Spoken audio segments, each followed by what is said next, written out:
You know, I think when this whole thing is over, you might be witnessing one of the most horrible crimes, perhaps, in a century. John Wayne Gacy, I know it's kind of John Wayne Gacy everybody knew. You know, everybody in the neighborhood knew John Gacy. I mean, people just gravitated towards Gacy. I mean, this guy was very well liked, well respected. He was a affable, likable, helpful kind of guy. Everybody knew him that way.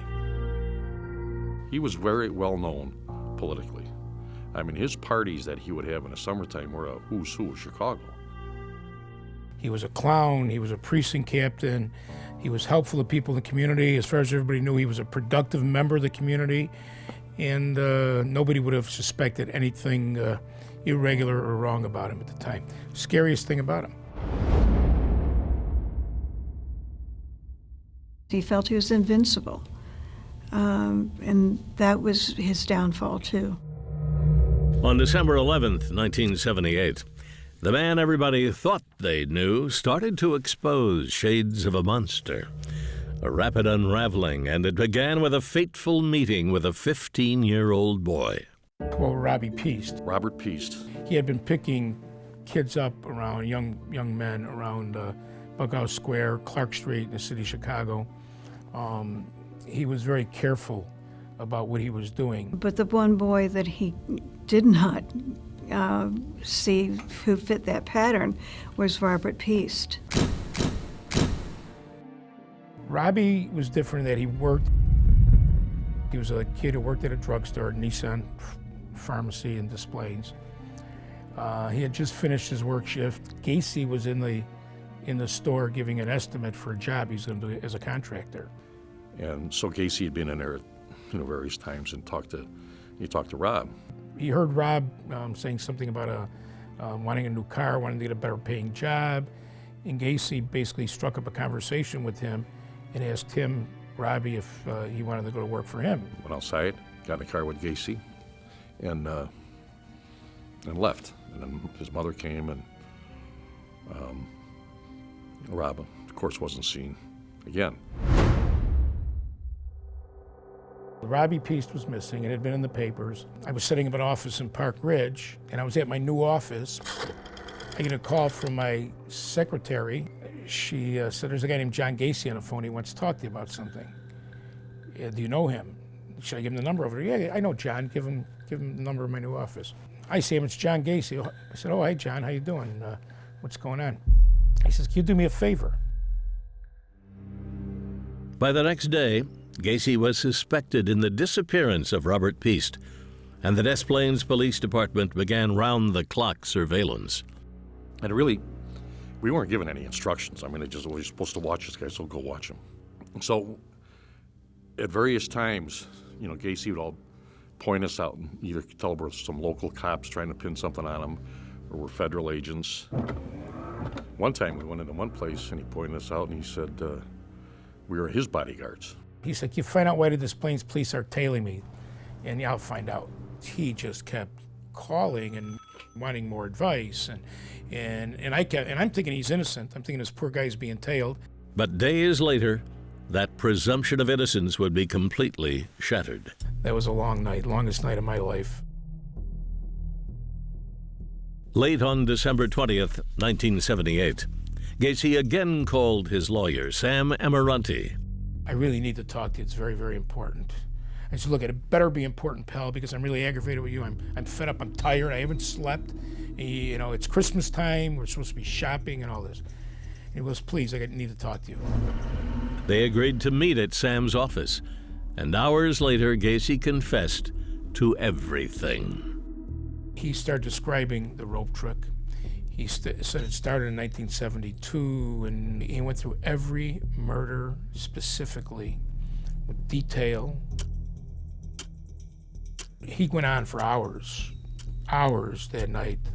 And then when he finished, he just kind of dropped his head and he was gone, fell asleep. When Gacy woke up on December 21st, 1978, he told Sam he had no recollection of his confession, and he left with the Des Plaines police totally unaware of what he told his lawyer, following closely behind. And we ended up at the gas station where he did his trade, with all his business cars and trucks and whatever he had. He went in front of them at a gas station, right in front of them. He passed a little baggie of marijuana to some kid in the gas station. And he's being very emotional, kind of giving a guy a hug and shaking his hand real intently, and just totally out of context for Gacy. He was going to go say goodbye to Cram. He told David Cram, apparently then, he said, I was with my lawyers all night, and I told them, because David Cram thought that he was a hitman, and told him I killed all these people and I'm going to get arrested soon. And told him he had killed 33 people. And from there, from where we were at, he was going to the cemetery in Niles, where his father was buried, and then he was going to commit suicide. David Cram informed Gacy's surveillance team, and they decided to take him down for the marijuana he was seen passing earlier that morning. Pulled Gacy out of the car and put my handcuffs on him, and what are you doing, this making rough, and then put him in the back of our car, and we took him to the station then. And actually, so he was initially arrested for delivery of marijuana. But he would soon be charged with much more, after a search of Gacy's house later that day would uncover a nightmare. Gacy asked me, he says, were you guys in the house? I says, yeah. And he says, were you in a crawl space? He said, yeah. And he says, well, that's what the lime was for. I said, what do you mean, John? Just to cover the smell. A convicted sex offender who often entertained as a clown at children's parties was charged today with slaying a young boy in a community near Chicago's O'Hare Airport. And police say he has confessed to more murders.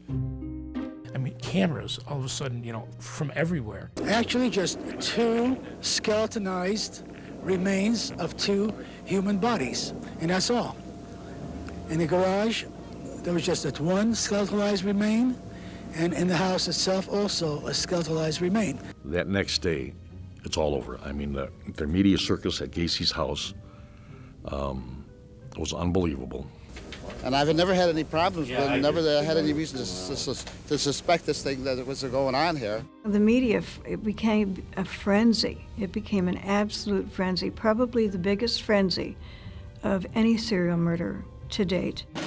And every day it was, the headline on the paper was, number 22 and 23, whatever it is on that particular day. It'd start out with 6 or 7, and then, each day it would go up.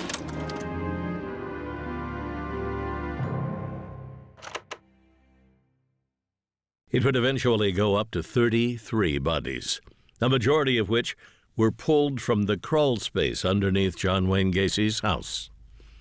Gacy would be tried, convicted, and sentenced to death for every single one. John Wayne Gacy was found guilty today of more murders than any individual in United States history. The trial lasted 5 weeks. The jury deliberated less than 2 hours. I spent about a total of 600 hours with him, both prior to his court and then after the court. He is very much the prototype of every serial killer I've ever seen. It's very much a non-reality type of existence. They're unreal. They don't ever become a total together person. I talked to him the day he was executed. Nothing was going to happen. Nothing was going to go wrong. Tomorrow morning, John Wayne Gacy, you're going to wake up dead. At a minute past midnight, a few hours from now, executioners at Stateville Penitentiary near Chicago will deliver a lethal injection. Gacy will be in here where the door's closed, and the executioners are through there. Go ahead and kill me, but vengeance is mine, saith the Lord, because you will have executed somebody that didn't commit the crime. And he actually convinced himself by the time he got executed that he didn't do it. He truly believed that when he got executed, he wasn't going to die. People tell me Gacy, you got to think Gacy's nuts, he's just I don't believe that at all. Gacy, as far as I'm concerned, was just plain evil. 33 people that were killed by this guy.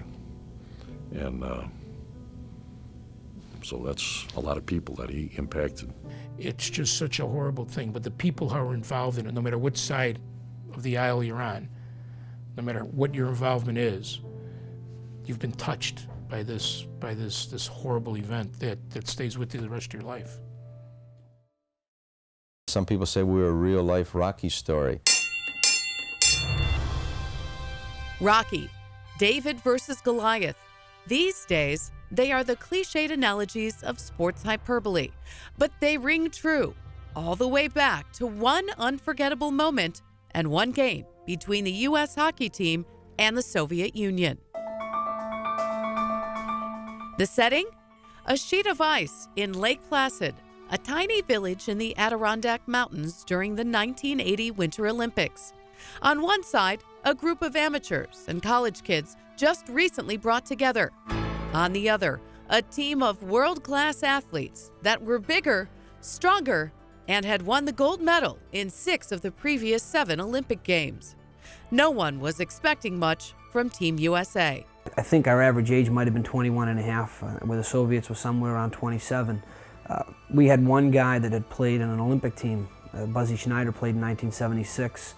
I think they probably had 20 players that had all played. These were just kids going against a quote-unquote amateur Soviet machine that played together all year. That was their job. It was no reason to expect anything but defeat in the end at the hands of the Soviets, possibly a humiliating defeat.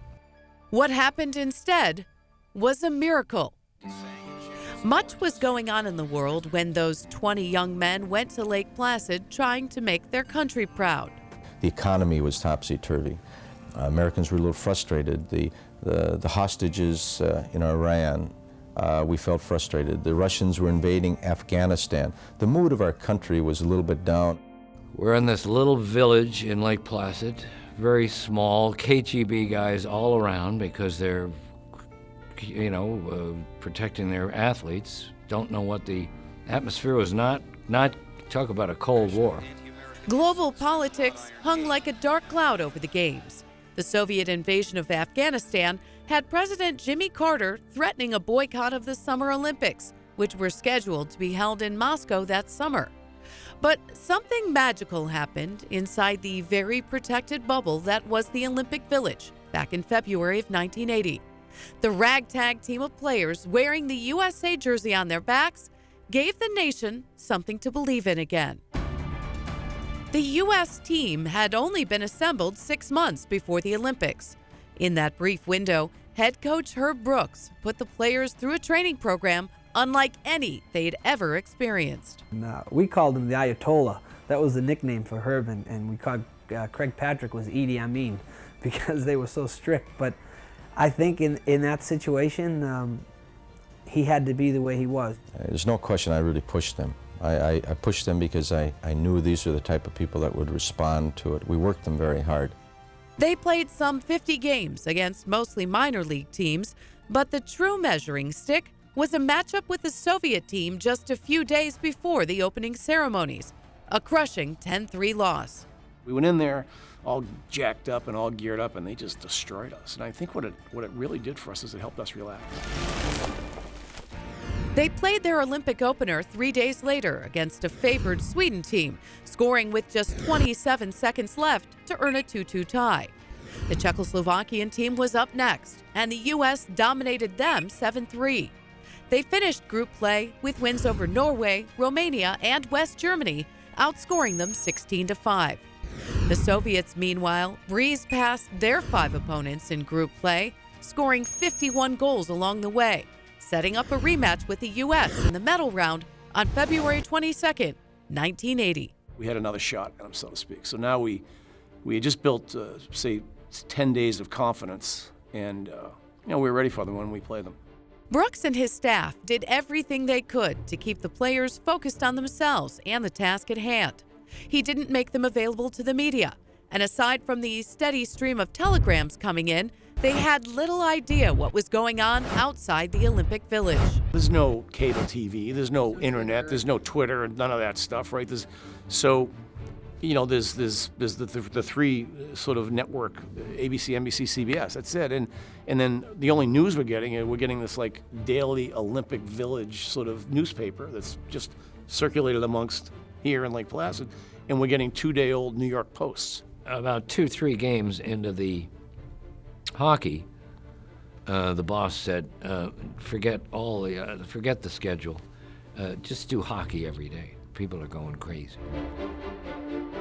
I felt they were right to be beaten. I felt that the Russians were really thought they were really better than they were, and we all know how great they were. So we took that and used it as a sort of a. We said over and over, someone's going to beat them. Someone's going to beat them. We can do it. He said that. He goes, this is your time. He goes, this is a moment. This is our moment. It's not their. And he really did throw down on the Russians, and he was intense, and he was like so proud of us. And he said, you put yourselves in this spot. No one put you here. You put yourselves here. And this is everything we did was to get here. And you guys did it. So he goes, now go finish it. As they had done in every other game, Team USA gave up the first goal, but came from behind twice in the first period, with Mark Johnson scoring a goal that tied it at 2 just before the buzzer sounded. And then, a turning point. The Russians are, they were all, aggravated, so they went off the ice. Well, what happens though, because even though there's some part of a second left, even though the clock says 0, so there has to be a face-off, and then the buzzer goes off. So the refs had to go in and get the Russians out of the locker room, and I'm on the bench, and so they had to go drag the Russians out. So they dragged 5 Russians out to take the face-off. It's just going to be drop the puck, period, over. But they sent Mishkin out, not Tretiak. Vladislav Tretiak was the best goaltender in the world at the time, and being benched in favor of Vladimir Mishkin, his backup, was unheard of. While Mishkin had recently shut out a group of NHL All-Stars 6-0, Soviet coach Viktor Tikhonov, sitting down Tretiak, sent a message to both teams. As the years have gone on, the Soviet players have said, we just couldn't believe it. We were shocked.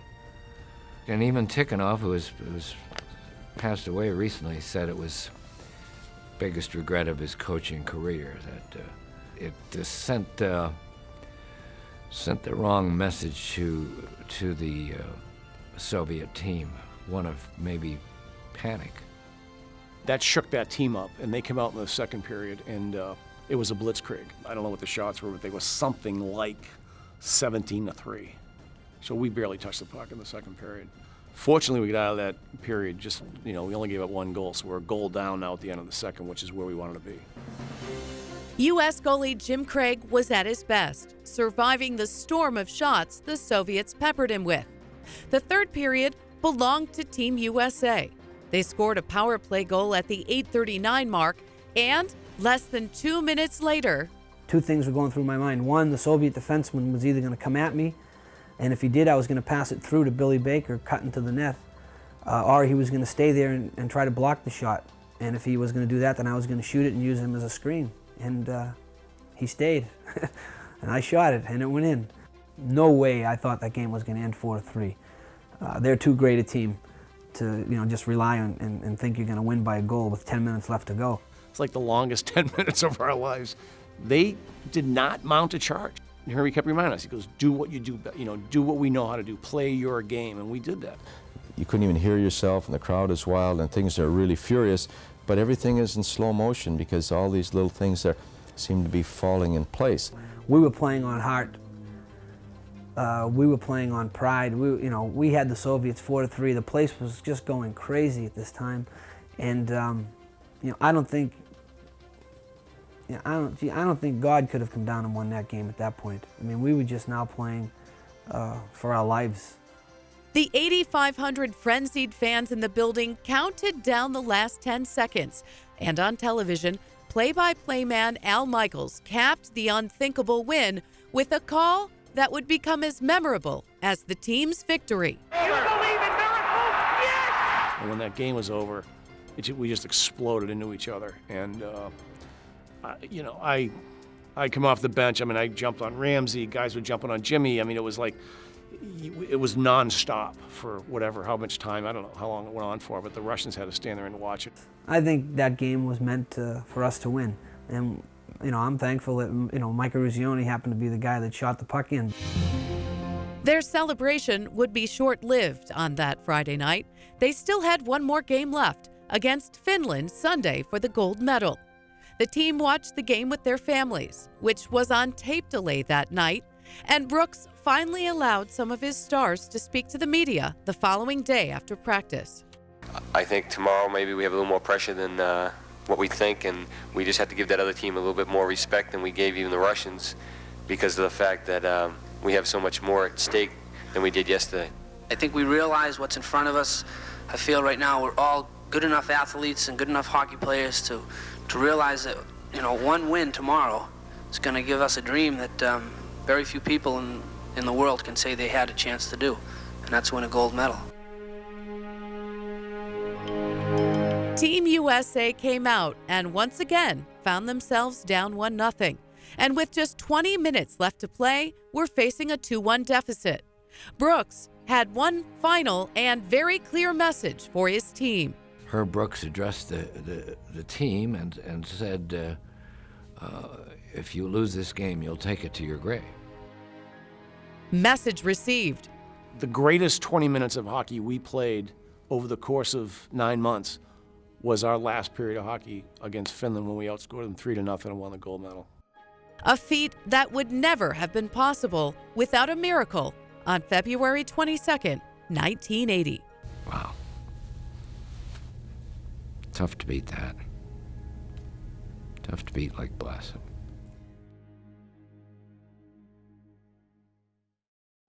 When 1948 began, support for President Harry Truman was sinking. His approval rating had dipped into the 30s, and hope for a second term seemed fleeting. This was the man who in 1945, just 3 months into his vice presidency, was catapulted into the White House and tasked with ending World War II. He himself said when he found out he was president, he felt like the sun, the moon, and all the planets had fallen on him.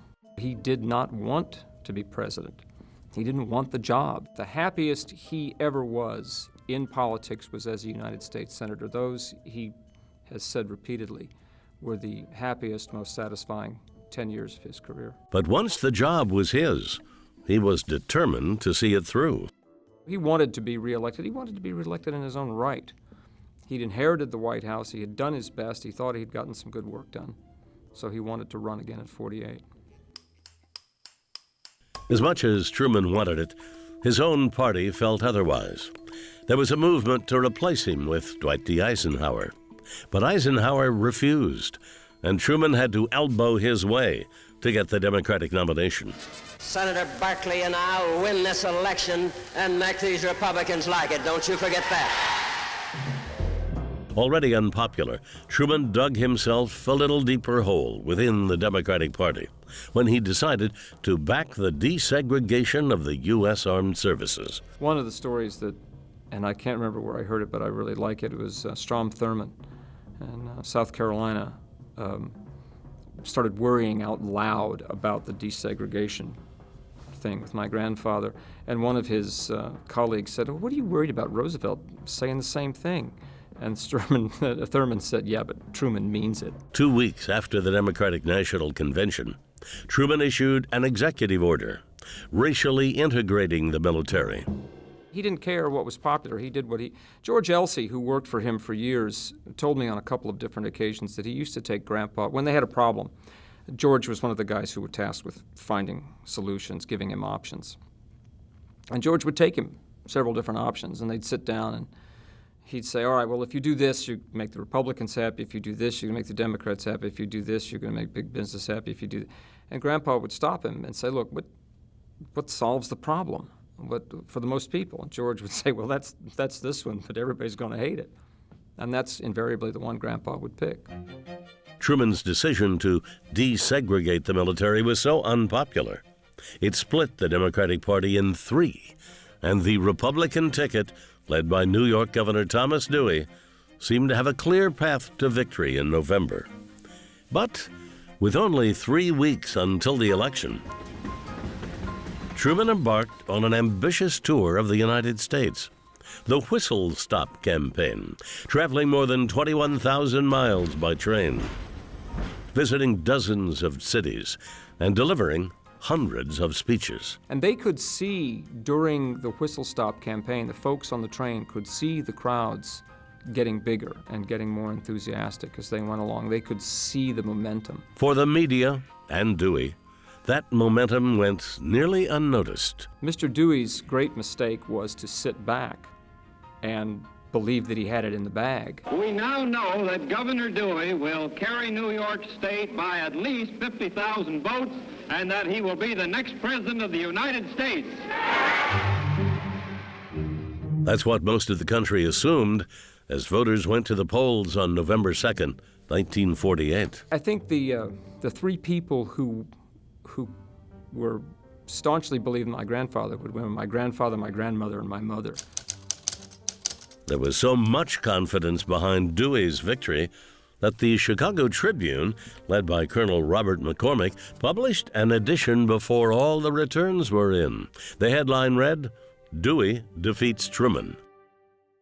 1948 was going to be a challenging year anyway. There was a typographer strike. Colonel McCormick did during that period of time is that he had to have a workaround so that they could get the newspaper typeset. And that really pushed back deadlines. But the real problem, I think, with the chain of events that was set in motion was that the Tribune relied heavily on the predictions of the Washington bureau chief, Arthur Sears Henning. He was insisting that Dewey would, in fact, prevail. But Dewey did not prevail, and a few hours later, Truman pulled off what would later be regarded as the greatest upset in presidential election history. But by that time, 150,000 copies of the newspaper of the Chicago Tribune had been printed and distributed, far more than was claimed at the time, which was about 30,000. McCormick sent every trib, any employee he could get his hands on, out to get those papers back, to retrieve those papers, to minimize the mistake. It was a pretty stunning false headline in and of itself. And to have that picture of a triumphant Harry Truman with an ear-to-ear smile holding up that paper on the back of the train. I think the train was the Ferdinand Magellan in St. Louis 2 days after the election, was just part of what made it such a unique part of the American political lore. It was a fitting moment of triumph for a man who, for the better part of a year, was the subject of extensive doubt, predicted almost universally to suffer defeat. In your hands rests our future. Truman is America's choice to deal with the vast problems of today. In the 1920s, the automobile and America were out of sync. Car ownership was on the rise, but dependable roadways lagged slowly behind. Back then, most towns, bigger towns, had in-town paved roads, maybe a Portland cement, bricks, things like that. What they needed was the areas in between the towns. Most of them were just dirt roads. So if it rained or something, it would become muddy, cars could get stuck in it. Transportation was much more practical by train. They needed a way of going from town to town without being, shall we say, on the train. Leading the charge for a system of town-to-town roadways was a man named Cyrus Avery, and the U.S. government approved a plan to nationalize a system of highways in 1926. Avery championed a diagonal route running from Chicago to Los Angeles, linking isolated rural communities all along the way. The main idea, Cyrus Avery was put in charge of this project of being able to connect all these paved pieces and make it all one continuous. The concept was new for its time. This patchwork of roads would become known as Route 66, and almost immediately attracted traffic. With the Dust Bowl of the 1930s, Route 66 became a main artery for farmers from Oklahoma, Texas, and Arkansas, escaping to California. The mass migration accelerated the road's development, and by 1938, Route 66 became the first U.S. highway paved from start to finish. Be able to have a paved road. It could be raining out, and you could drive to St. Louis. That was amazing. Route 66 would be immortalized a year later, nicknamed the Mother Road in John Steinbeck's seminal novel The Grapes of Wrath. And as the 30s marched into the 40s, Route 66's popularity grew steadily, stimulating economic growth throughout its nearly 2,200-mile stretch, giving rise to mom-and-pop shops, everything from gas stations to motels and restaurants. At that time, you didn't have all the regulations. People could just open up a little shack, put up food or eat, and people would stop and have something to eat. Now there were so many of them, they started to have gimmicks now. So various kind of gimmicks would occur to draw people in, because families were now traveling on the road. With all its gimmicks, roadside attractions, diners, drive-thrus, and quirky motels, Route 66 became a signature of the American road trip, an adventure that was being woven into the culture of the country. After the war, people wanted to travel. That's when Bobby Troup wrote the song, Get Your Kicks on Route 66, 1946. At that time, he realized what 66 had become. No matter what you wanted, he felt, you'd find it in 66. Starts at an ocean. I mean, it had clear water, ends at an ocean. You had skyscrapers, you had deserts, and everything in between. For vacationers, Route 66 became a destination all its own.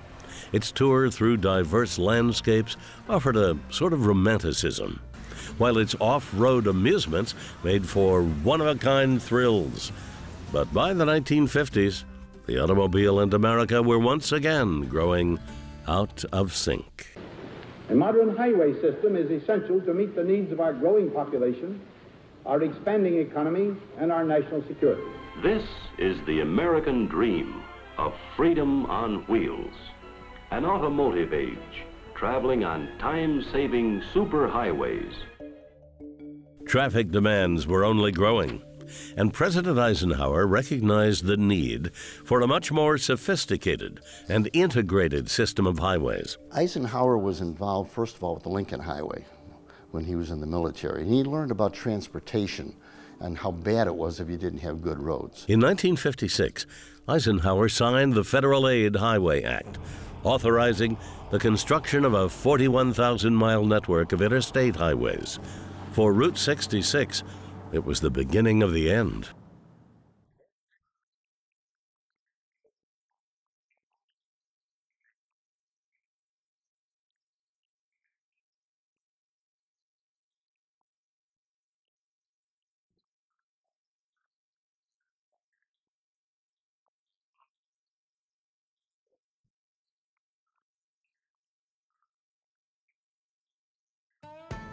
When the interstates came in, the small towns were bypassed. The towns were kind of forgotten. The Main Street of America was largely overwritten by the interstate highway system. It hung around for a few more decades, but by 1985 it was obsolete and officially decommissioned. Though its mystique endures, and thanks to extensive preservation efforts, Route 66 lives on. You can go to some of these old gas stations that we've got preserved on the road, and you can stand where your father stood, your family stood, your grandparents stood. And if you just use a little imagination, you've stepped back in time. Other highways are more historic, but 66 has that little something to it that people want to go and relive the past. Route 66 carries a special nostalgia. It's the original spirit of the open road, brimming with remarkable stories that are at the core of America's culture. It's simple pleasures, simple treasures. That's what Route 66 is.